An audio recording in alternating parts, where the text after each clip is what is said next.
विषारिणी की बात सुनकर युवक चलते चलते काली आत्माओं की झील में पहुंचा। कुछ देर बाद एक निशाचर नाव लेकर आया।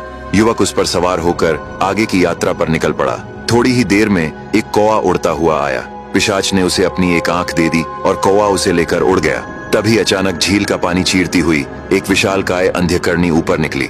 उसने जोर से कहा, ठहरो, मुझे खून दो, तभी तुम आगे बढ़ सकते हो। युवक का चेहरा भय से पीला पड़ गया, लेकिन निशाचर ने बिना हिचकिचाए अपनी कटार निकाली और अपनी हथेली चीरकर कुछ बूंदे खून की उस रहस्यमयी झील में टपका दी।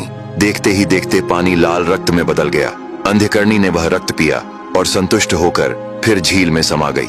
इसके बाद निशाचर युवक को एक ऐसे दरिया में ले आया जहां पानी में विचित्र जीव तैर रहे थे। कुछ मछलियां कौं की तरह काली और भयानक थीं, कुछ चमगादड़ के जैसी डरावनी थीं और कुछ विशाल कछुए ऐसे थे कि जिन्हें देखकर ही रोंगटे खड़े हो जाएं। युवक इन अजीब जीवों को पार करते हुए आगे बढ़ता गया। एक दिन और एक रात की यात्रा के बाद निशाचर उसे छाया मालिनियों के घाट पर छोड़कर अदृश्य हो गया। वहां से कुछ दूर चलने पर एक आती हुई बुढ़िया दिखी जो एक छोटे बिल्ली के बच्चे को लिए हुए थी। उसने कहा, बेटा तुम कौन हो? युवक ने उसे प्रणाम करते हुए कहा, माई, मैं एक मुसाफिर हूँ और मुझे यहाँ की रानी से मिलना है।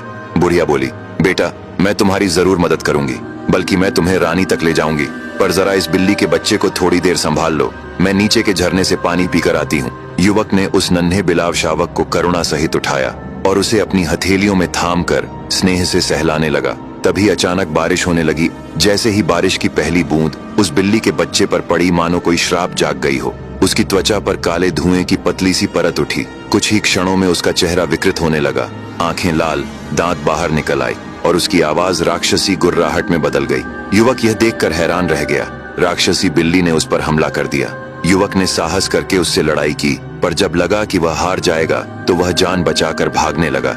राक्षसी बिल्ली उसका पीछा करने लगी। तभी अचानक आसमान को चीरती हुई एक तीर आई, जैसे किसी देवता ने वरदान दिया हो, और वह तीर सीधे उस राक्षसी बिल्ली को जाकर लगा। तीर लगते ही वह घायल होकर जमीन पर गिर पड़ी। अब आगे की कहानी जानने के लिए देखिए अगला भाग।